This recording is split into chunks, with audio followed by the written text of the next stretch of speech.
Bonjour à toutes et à tous. Prions ensemble.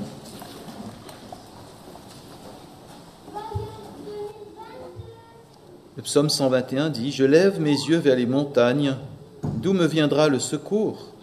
Le secours me vient de l'Éternel, qui a fait les cieux et la terre. Il ne permettra point que ton pied chancelle, celui qui te garde ne sommeillera point. Voici, il ne sommeille ni ne dort, celui qui garde Israël et celui qui nous garde ce matin encore. Seigneur, nous te remettons ce temps de l'écoute de ta parole. Nous te demandons, Seigneur, que ton Esprit Saint soit à l'œuvre dans nos cœurs, que nous ne puissions pas résister à cet enseignement de toi-même, de ta toute parole, toute puissance. Seigneur, que ta volonté se fasse dans nos cœurs aujourd'hui. Règne sur nos vies, Seigneur Jésus. Amen. Quel vœu formuler en 2022 ? Notre pasteur nous a indiqué un certain nombre de sujets, de désirs, de demandes, de supplications même, il a dit, pour nous amener à prendre de bonnes résolutions. Une nouvelle année, c'est comme une nouvelle page blanche. C'est comme un livre qui commence. Tout est encore à écrire. Oui, nous sommes déjà au 2. Il y a 2 jours passés. Mais il ne faut pas rater celle aujourd'hui.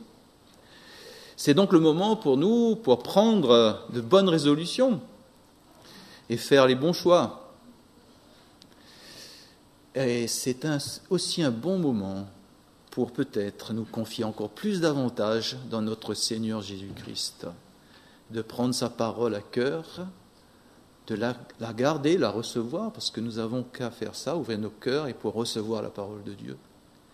Et être sous la source du bonheur, de l'amour, de la véritable paix, de la joie, de la patience, tout ce qui est du fruit de l'esprit. Ce matin, je vous invite donc à lire avec moi quelques versets de la parole et donc de voir ce que Paul a écrit dans cette lettre aux Philippiens, au chapitre 3, versets 12 à 21, pour nous encourager, pour que cette parole, que cette semence puisse venir planter.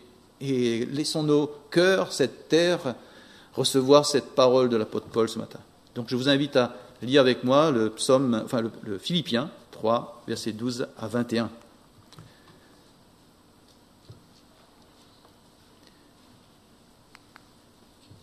Ce n'est pas. Vous êtes tous à la bonne page. Voilà, chapitre 3. À partir du verset 12. Ce n'est pas que j'ai déjà remporté le prix ou que j'ai déjà atteint la perfection, mais je cours pour tâcher de le saisir, puisque moi aussi j'ai été saisi par Jésus-Christ. Frères, sœurs, je ne pense pas l'avoir saisi, mais je fais une chose, oubliant ce qui est en arrière et me portant vers ce qui est en avant. Je cours vers le but pour remporter le prix de la vocation céleste de Dieu en Jésus-Christ. Nous tous donc, qui sommes parfaits, ayons cette même pensée, et si vous êtes en quelque point d'un autre avis, Dieu vous éclairera aussi là-dessus. Seulement, au point où nous en sommes parvenus, marchons d'un même pas. Soyons tous mes imitateurs, frères, et portez les regards sur ceux qui marchent selon le modèle que vous avez en nous.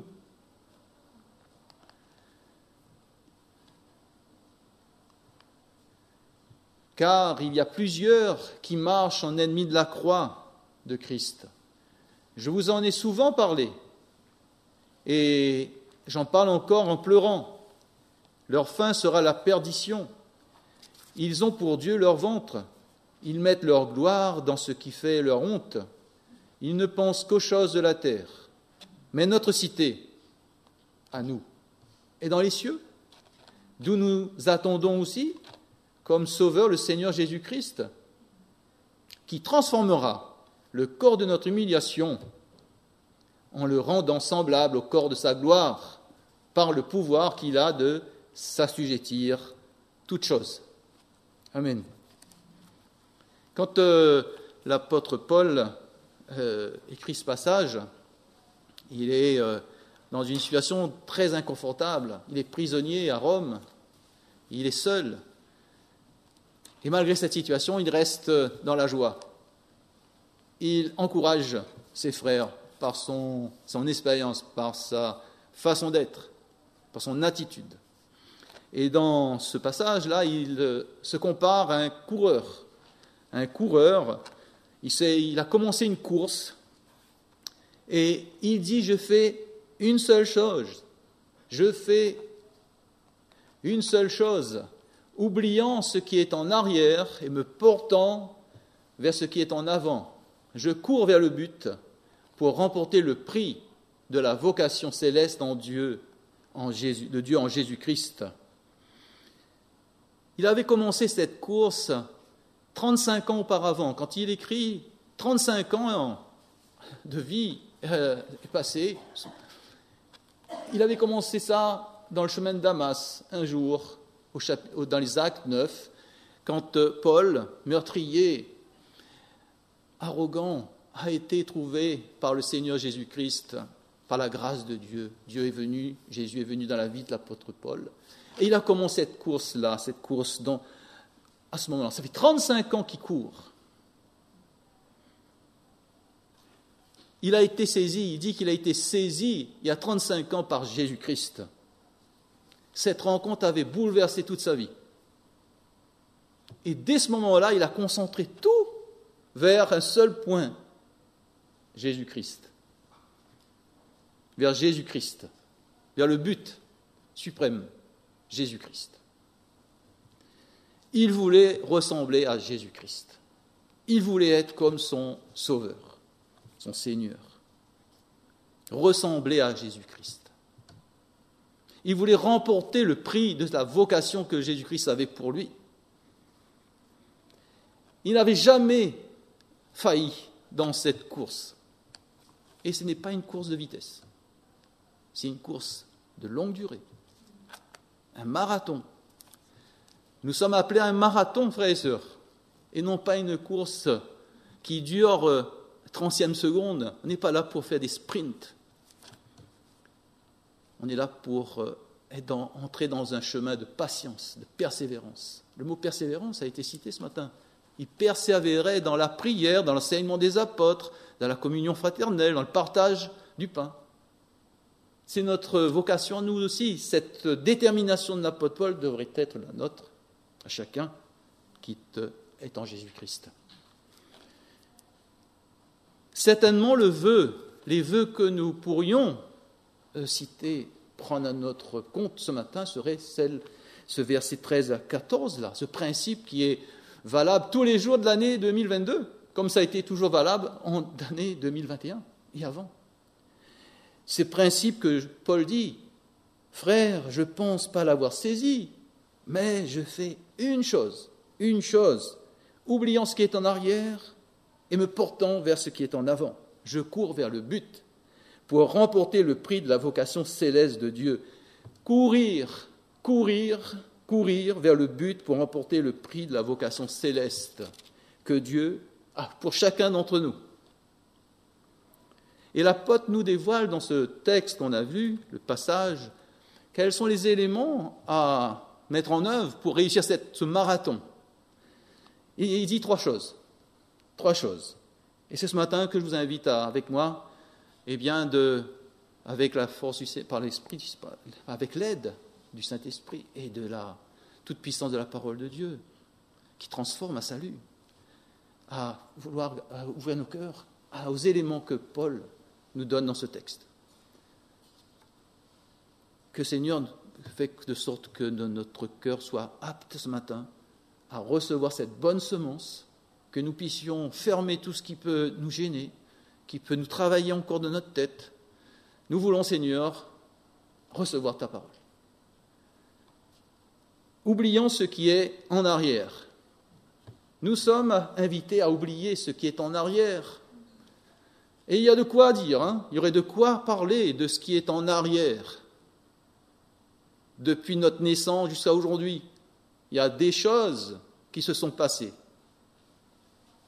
Quand Paul dit « oubliez ce qui est en arrière », certainement qu'il n'est pas en train de dire que nous devons fermer les yeux sur nos manquements, et de nous accommoder, de trouver toutes les justifications pour dire « mais après tout, c'est pas grave, on a fait... » Tant d'autres le font. Non, il ne dit pas de fermer nos yeux sur nos manquements, nos péchés, ce qui a déshonoré l'année dernière dans nos comportements notre Seigneur Jésus-Christ, qui a éteint le luminon que nous sommes appelés à être, les uns avec les autres, dans notre couple, dans notre famille. Il y a eu tant de sujets cités par notre pasteur ce matin. Il n'est pas dit d'oublier tous nos manquements. Il n'est pas bon même d'oublier tout ce que nous avons fait qui n'est pas en honneur avec le Seigneur, au Seigneur Jésus. Et il est bon de laisser le Saint-Esprit nous sonder, nous éprouver, pour nous conduire dans la voie d'éternité, pour que nous puissions rester dans ce chemin de course, dans ce marathon. C'est une très bonne chose de nous examiner de fond en comble. Et nous ne devons pas essayer de minimiser les choses. Mais pas devant nous. C'est une relation avec le Seigneur, dans cette intimité avec Jésus-Christ, qui ne nous accueille pas comme un juge, mais avec miséricorde, avec grâce. Nous sommes amenés à venir à lui tel que l'on est, avec nos faiblesses, parce qu'il nous accueille les bras ouverts. Il est prêt à recevoir tout ce qui nous rend esclaves. Nous avons donc la confiance de Dieu. Nous bénéficions de cette confiance d'un Père qui ne met pas dehors ceux qui viennent à lui, tels qu'ils sont. Un Père aimant, miséricordieux, qui dépasse notre entendement de l'amour, à tel point qu'il a donné ce qui avait de plus cher, qui comptait le plus, son Fils unique. Il a fait mourir pour chacun de nous, pour que la malédiction ne tombe pas sur nous, ne reste pas marquée sur nous, que nous puissions être délivrés de cette malédiction par nos actes insensés. Laissons donc à salut le Seigneur nous examiner ce matin, sonder notre cœur, rétablir la paix qui manque. Dans les Écritures, il y avait un roi, David, un aimant Dieu, David. Et pourtant, ce David-là, richement béni par le Seigneur, mais pourtant il a commis lui aussi un péché, un grand péché. Dans 2 Samuel, il est écrit, un jour, il arriva que David se leva au-dessus de son lit de repos et se promena sur le toit de sa maison, et qu'est-ce qu'il voit ? Une femme qui se lavait.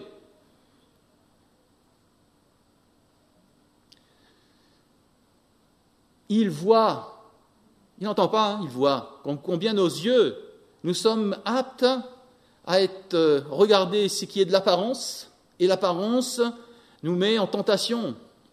Et voilà ce qu'il voit, une femme. Pendant ce temps-là, lui, il est là, tous ses généraux, ses soldats sont sur le terrain, ils sont en guerre là-bas, ils sont en train de travailler pour le bien, et lui, il est en train d'être là. Et voilà, patatras, ce qui malheureusement arriva, c'est que Satan saisit cette occasion pour le tenter. Et la Bible raconte, ce qu'on vient de dire là, ce qu'on a lu, il se leva et puis il vit une femme qui se lavait. Il aurait pu dire stop, il aurait pu appeler Seigneur, il aurait pu prendre les commandements du Seigneur. Tu ne tenteras pas, je ne serai pas tenté par quoi que ce soit. Mais non. Au lieu de confesser, alors voilà ce qui se passe, il arriva qu'au soir, David se lava de dessus. Et il prit cette femme, toute l'histoire, je ne vais pas raconter toute l'histoire, mais vous pouvez aller vous lire l'histoire dans Samuel 2. Malheureusement, David n'a pas été préparé à résister à cette attaque de l'ennemi. Et il succombe à la tentation et il commet l'adultère. Au lieu de confesser son péché, eh bien, qu'est-ce qu'il cherche à faire? À le cacher. Il est effrayé, il est triste, mais il cherche à cacher son péché. Il est alors, la Bible raconte, il est conduit alors à commettre des péchés encore plus abominables. Il sera coupable même de meurtre. Il fera mourir le mari de la femme. Il va organiser tout pour que le mari puisse succomber dans le combat. Est-ce que Dieu abandonne David? Non. Non, même là, David, Dieu n'abandonne pas son enfant, qui est soumis à la tentation, qui est dans le péché, qui est esclave du péché, qui est sous l'emprise de l'ennemi, de notre ennemi, de nos âmes, Satan. Eh bien, Dieu reste là, à l'œuvre. Il travaille. Dans le secret, Dieu travaille le cœur de David, dans la conscience, pour que David puisse prendre conscience de sa terrible histoire, de sa situation terrible. Et David va dire dans le psaume 32, 34, versets 3 à 4, il va dire ceci: « Quand je me suis tu, mes os ont dépéri. Quand je rugissais tout le jour, car jour et nuit ta main s'apesançissait sur moi. Ma vigueur s'est changée en une sécheresse d'été. » Il a fallu encore que Dieu agisse encore. Il a envoyé à David son prophète Nathan. Le prophète Nathan viendra, conduit par le Seigneur, à venir dans cette histoire de David qui était complètement brisée par le péché, dans la malédiction. Dieu travaille et envoie en plus son prophète.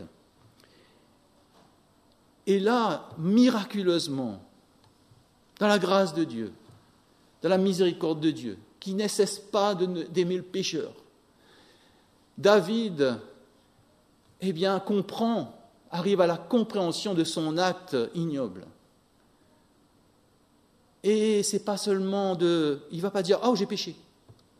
Ah oui, c'est vrai, hein. La parole dit que j'ai péché. Non, il va dire plus que ça. Je t'ai fait connaître mon péché et je n'ai pas couvert mon iniquité. Et toi, tu as pardonné l'iniquité de mon péché. David va comprendre la réalité et ça va l'amener à ouvrir son cœur profond, à être incroyablement comprendre son acte mauvais. Et il va amener David à cette repentance du cœur profond. Publiquement, il va le dire. Ce n'était pas en catimini, parce que tout le monde était au courant. Et David va dire ceci, cet acte de confesser son péché à salut dans un cœur, qu'un cœur profond prononce, et pas que des mots du vent de la bouche, des lèvres. David va dire au verset 1 de ce psaume 32, « Bienheureux celui dont la transgression est pardonnée et dont le péché est couvert. » La confession à salut amène en fait un cœur qui est réellement dans la joie. Dans la joie. Bienheureux celui dont la transgression est pardonnée et dont le péché est couvert, parce que c'est la joie de Dieu qui remplit à nouveau ce cœur. Il y a de la joie à confesser à salut son péché.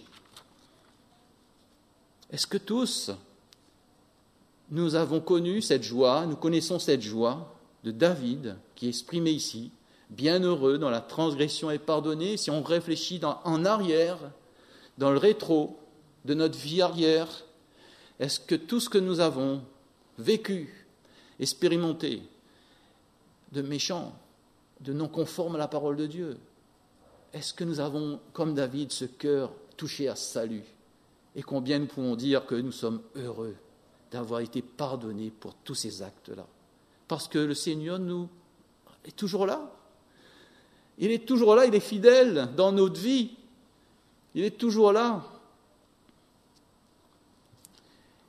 Nous sommes amenés à confesser tout ce que nous n'avons pas encore résolu, par la grâce de Dieu. Ce matin, c'est une occasion de commencer une page nouvelle, et donc de pouvoir, dans la joie, dans la confiance avec le Seigneur, de venir confesser ces choses ratées, mauvaises du passé.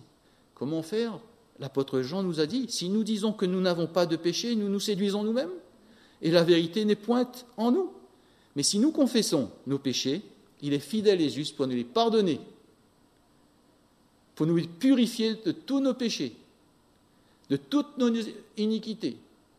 Si nous disons que nous n'avons pas péché, alors nous le faisons menteur, et sa parole n'est pas point en nous.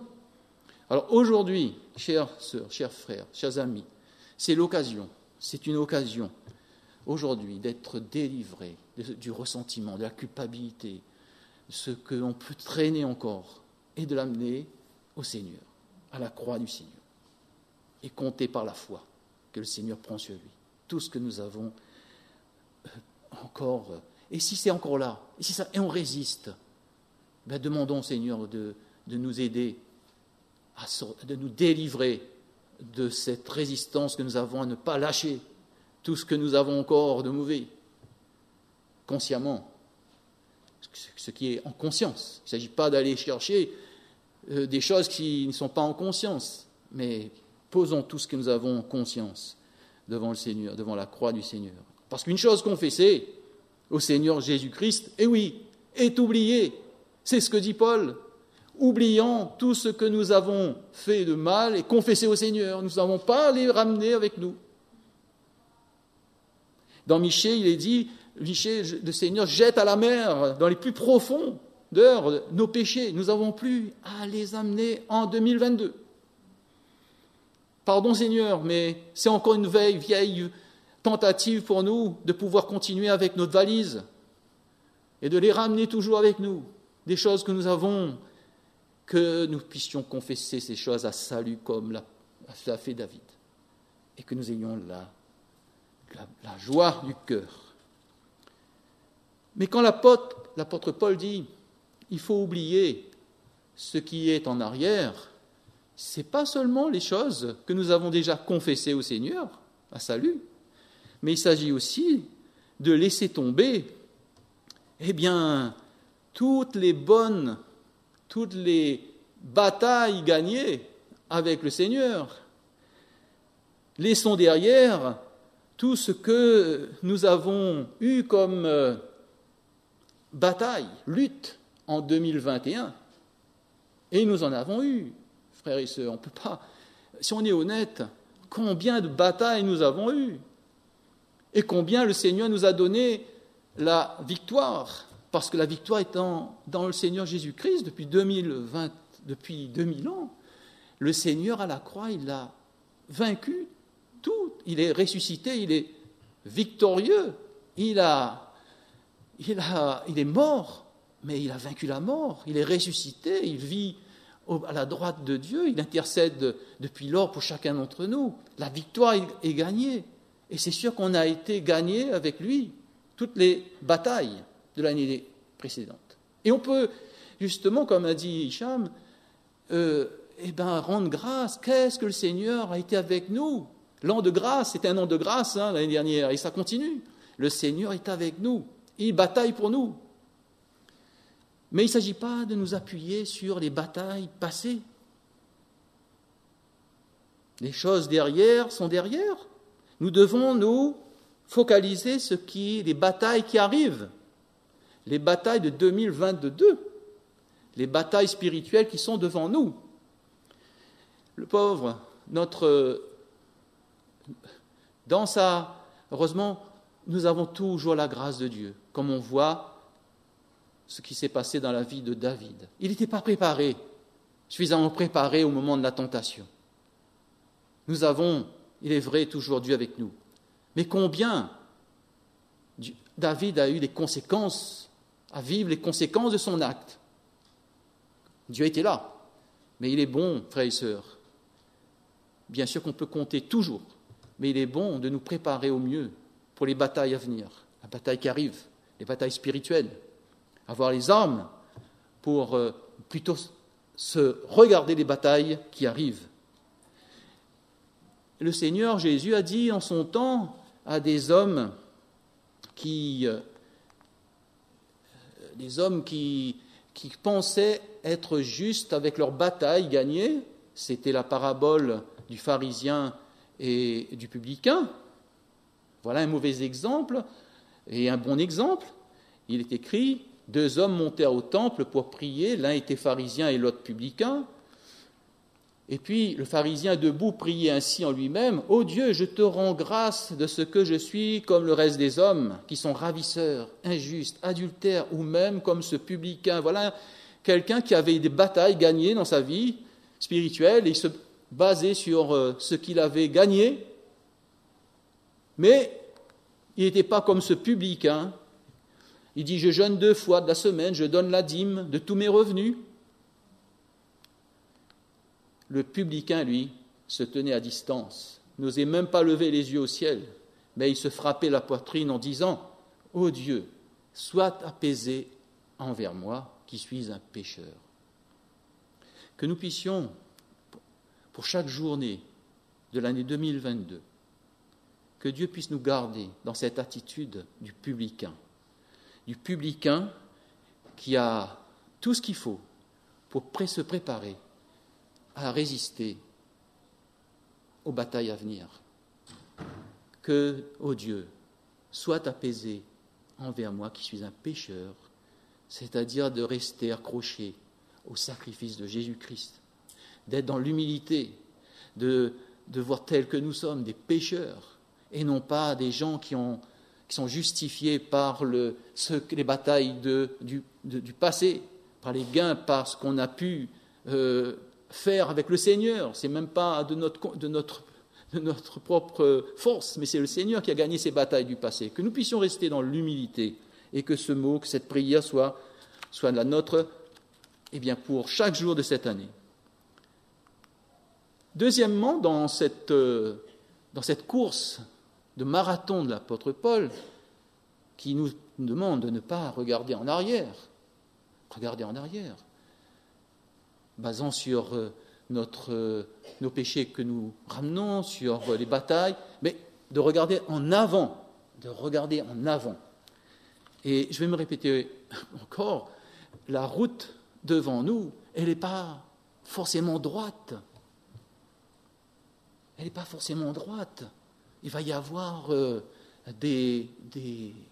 malheureusement ou heureusement, parce que le Seigneur veut nous faire grandir à l'image de Jésus-Christ. Et tous les moments difficiles, c'est difficile à dire, mais c'est une grâce de Dieu. Dans sa sagesse, il nous fait passer par des épreuves afin que nous puissions grandir dans la joie, dans la patience, dans la persévérance, dans le fait d'attacher toujours, de garder notre main dans sa main, pour qu'on ne lâche pas sa main. Parce que ça, malheureusement, les petits enfants, ils veulent toujours tout de suite partir. On a 2 petits là qui arrivent, mais il y en a un là qui est déjà là. Et tous ceux qui sont parents, vous savez, les enfants, ils veulent vous lâcher votre main et partir découvrir le monde tout seul. Ah, mais le Seigneur veut que nous puissions toujours tenir sa main. Jamais dans l'autonomie. Jamais rentrer dans l'autonomie. Le mot autonomie n'existe pas dans la parole de Dieu. Nous sommes toujours dépendants du Seigneur. Nous devons apprendre la dépendance de la main du Seigneur. Et donc le Seigneur, il nous mène et nous sommes à portée, mais il ne nous laisse pas tout seuls parce qu'il nous a laissé sa parole pour lutter dans cette bataille. Dans Éphésiens, que je vous propose de garder aussi cette semence en nous pour cette année. Au reste, fortifiez-vous dans le Seigneur. Fortifiez-vous. Et notre pasteur a donné plein de choses ce matin pour nous encourager à rester, à faire de sorte que nous puissions être fortifiés, avoir les bonnes vitamines, la bonne viande. Et par sa force toute puissante, revêtez-vous de toutes les armes de Dieu, afin de pouvoir tenir ferme contre les ruses du diable. Car nous n'avons pas à lutter contre la chair et le sang, nous n'avons pas à lutter contre les hommes, contre la chair, contre le sang. contre les personnes, mais contre les dominations, contre les autorités, contre les princes de ce monde de ténèbres, contre les esprits méchants dans les lieux célestes. C'est pourquoi, prenez toutes les armes de Dieu. Et sommes-nous équipés de toutes les armes de Dieu, afin de pouvoir résister dans le mauvais jour et tenir ferme après avoir tout surmonté. Tenez donc ferme, ayez à vos reins la vérité. Est-ce que vous l'avez? Est-ce que j'ai la vérité? Jésus-Christ. Pour ceinture, revêtez-vous de la cuirasse de la justice de Jésus crucifié. Mettez pour chaussures à vos pieds le zèle que donne l'évangile de paix, la bonne nouvelle de Christ. Prenez au-dessus de tout cela la foi en Jésus-Christ. On la demande, que Dieu, le Seigneur, permet que cette année notre foi grandisse, progresse davantage. Sur la base de ta parole, sur la base de tes outils, de tes armes, avec lesquels nous pouvons éteindre tous les traits enflammés du malin. Prenez aussi le casque du salut, le salut en Jésus-Christ. Ne soyez pas tentés dans le doute de dire que est-ce que j'ai le salut ou je n'ai pas le salut. Non, quand on a le salut, c'est une fois pour toutes. Je ne vais pas développer ici ce point doctrinal. Mais et l'épée, prenez l'épée de l'Esprit qui est la parole de Dieu. Faites en tout temps par l'Esprit, toutes sortes de prières et de supplications. Veillez cela avec une entière persévérance et priez pour tous les saints. Ce matin, encore une fois, on ne s'est pas entendu avec Hicham pour les vœux, mais Hicham a donné tous les outils. Il faut qu'on puisse cette année prendre la décision de s'équiper, de s'équiper de toutes les armes de Dieu, de prendre la décision, allez, cette année, je fais un effort, efforcez-vous de rentrer dans la parole de Dieu, d'apprendre, de lire pour soi, pour les autres, de venir aux réunions de prière, d'ouvrir les portes de la maison à l'enseignement. Nous, on vient inviter les uns et les autres. Il ne s'agit pas de faire l'école biblique. Nous n'avons pas besoin d'école biblique pour lire la parole de Dieu. Lire la parole de Dieu, ça se comprend avec la parole, son Esprit Saint, dans la prière et dans la relation avec les autres. Parce que bien sûr, l'école biblique apporte plein de choses. Je ne suis pas en train de dire qu'il ne faut pas y aller. Mais il ne faut pas attendre qu'on soit master 5 ou je ne sais pas 6 de théologie. La parole de Dieu, il y a beaucoup de choses tellement simples à comprendre et à mettre en œuvre avant d'attaquer tout ce qui est un peu compliqué. Mais ça ne se fait pas tout seul. Ça se fait là où il y a 2 ou 3 qui sont assemblés en mon nom. Jésus a dit, je suis au milieu d'eux. Là où 2 ou 3 sont assemblés en mon nom. Il ne faut pas attendre 1000. Et puis l'apôtre Paul nous dit, alors, oublions ce qui est en arrière, se porter son regard ce qui est en avant. Troisièmement, nous sommes invités à courir. Est-ce que vous avez un plan de course prévu pour cette année? Est-ce que vous avez déjà déterminé vos mètres, vos kilomètres? Est-ce que votre cœur a un intérêt pour vous?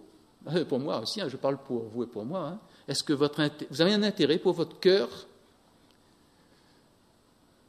Alors c'est vrai que le monde court beaucoup. Le cœur, palpitations, cardiaque, il y a des salles de sport un peu partout. On court. Bien sûr qu'il faut prendre soin de l'enveloppe que Dieu nous a donnée. Le Seigneur habite dans notre cœur et nous avons à faire de sorte que nous avons un intérêt, une responsabilité dans notre corps physique. Mais franchement, si c'est que ça, c'est pas cela le premier. L'essentiel, c'est courir ce que l'apôtre Paul court vers le seul but, Jésus-Christ.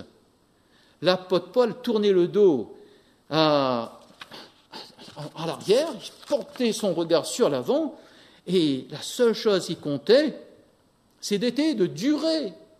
La course devait durer, pas faire un sprint, j'ai déjà dit, c'était un marathon. Est-ce que votre course dure toujours là? Est-ce que votre marathon, il est toujours là?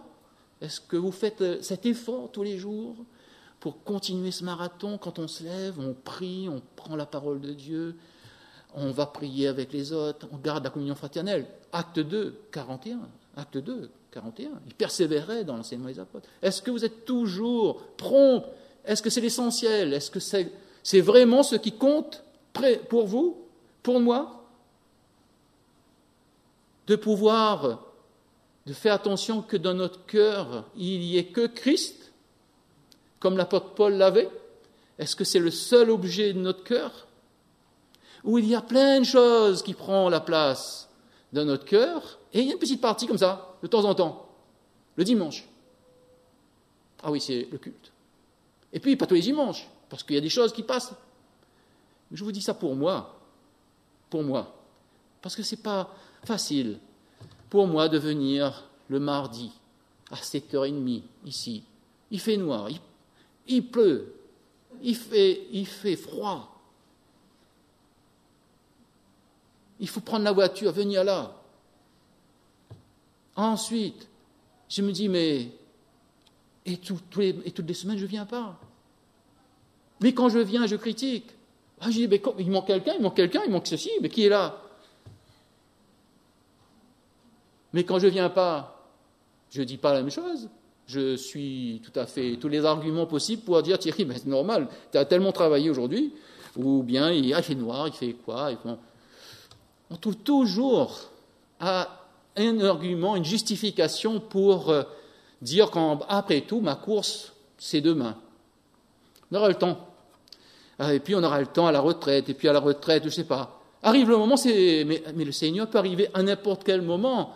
Où trouvera-t-il, dans quel degré va-t-il trouver dans notre marathon? La question est importante. Selon Hébreux 12, il est écrit, nous donc aussi, puisque nous sommes environnés d'une si grande nuée de témoins. C'était Paul qui parlait à l'époque. Il était environné d'une grande nuée de témoins. Il avait un regard sur tous ceux qui étaient en Jésus-Christ, ceux qui faisaient de Jésus-Christ l'essentiel. Et il était encouragé, il dit, rejetons tout fardeau et le péché qui nous enveloppe si facilement. Vous voyez, il faut faire un acte, parce que le mardi soir, il faut faire ça. Il faut faire ça pour moi. Rejetant tout ce qui pourrait me rester laissé à la maison et dire que je vais aller avec force rencontrer mes frères et sœurs ici et écouter la parole de Dieu. Parce que ça demande un effort, par la grâce de Dieu. Mais il y a l'effort aussi. Mais si on le demande, le Seigneur va nous aider, il va être avec nous pour nous donner cet effort. La nature humaine, elle est intransformable. On ne peut rien de tirer de bon de cette nature humaine qui est là, toujours là, présent, comme un poids mort. Et courons avec persévérance dans la carrière qui nous est ouverte. Ayons les regards sur Jésus. La seule chose à faire, c'est avoir les regards sur Jésus. Parce que si on oublie ça, tout le reste est foutu. Ayant les regards sur Jésus, le chef et le consommateur de la foi, qui, en vue de la joie qui lui était réservée, a souffert la croix, méprisé l'ignominie, et s'est assis à la droite du trône de Dieu. Considérez en effet celui qui a supporté contre sa personne une telle opposition de la part des pécheurs, afin que vous ne vous lassiez point, l'âme découragée. Vous n'avez pas encore résisté jusqu'au sang en luttant contre le péché. Voilà ce que l'apôtre Paul nous propose comme vœu de cette année. Nous avons à traverser un monde difficile qui ne se soucie pas de Christ. Donc nous devons nous appuyer, prendre la parole de Dieu comme une bonne semence, la laisser la prendre et la tenir dans notre cœur et prier pour que le Seigneur puisse accomplir ce qu'il dit dans nos vies. Parce que le Seigneur, c'est celui qui est la source de la force, la source de l'amour, la source de la grâce, de la miséricorde et du secours. Je vous invite donc à tourner notre regard et que par la grâce de Dieu, que tous nous puissions prier ainsi aujourd'hui. Mais je fais une seule chose, oubliant ce qui est en arrière et me portant vers ce qui est en avant, je cours vers le but pour remporter le prix de la vocation céleste de Dieu en Jésus-Christ, qui nous donne un vrai cœur et des cœurs obéissants. Prions ensemble.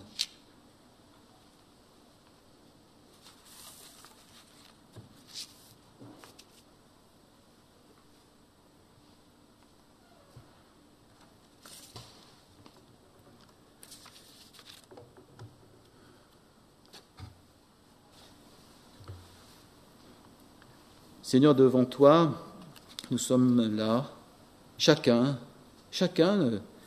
devant ta toute-puissance, ta grandeur, ta parole de salut, de transformation. Chacun, nous sommes invités à rentrer, à marcher dans ce marathon. Peut-être que certains n'ont pas encore commencé cette course ce matin, que tu puisses saisir, que les personnes qui sont là, comme peuvent aujourd'hui ouvrir leur cœur, et parce que tu veux saisir leur cœur. C'est ta vocation, Seigneur, c'est que les personnes ne puissent ne pas résister et laisser ton esprit et ta parole agir, et qu'ils puissent avoir ce désir, cette envie, de pouvoir confier leur vie véritablement à toi, Seigneur, de trouver en toi le seul nom qui puisse être sauvé, le seul salut, le seul Dieu.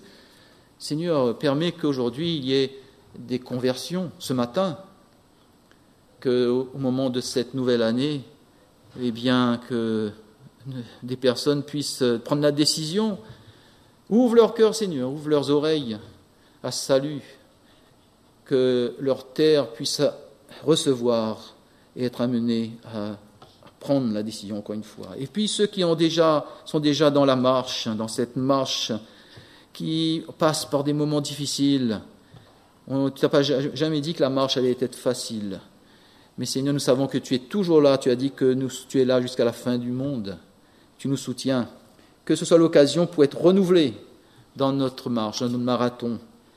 Que nous puissions, Seigneur, avoir l'audace de pouvoir faire un pas de foi davantage, un pas de foi aujourd'hui, cette année, de prendre la décision de revoir un peu nos vies, de voir notre emploi du temps, nos agendas, ce que nous mettons de manière le plus grand nombre de temps, que nous puissions avoir l'audace et de te demander, Seigneur, de nous donner le désir de te donner plus de place, voir la place entière, Seigneur Jésus, dans nos vies, que nous puissions être à salut, que cette année puisse vraiment nous faire de sorte que nous puissions être transformés par toi, Seigneur Jésus-Christ. Que ta volonté soit faite. Au nom du Seigneur Jésus. Amen.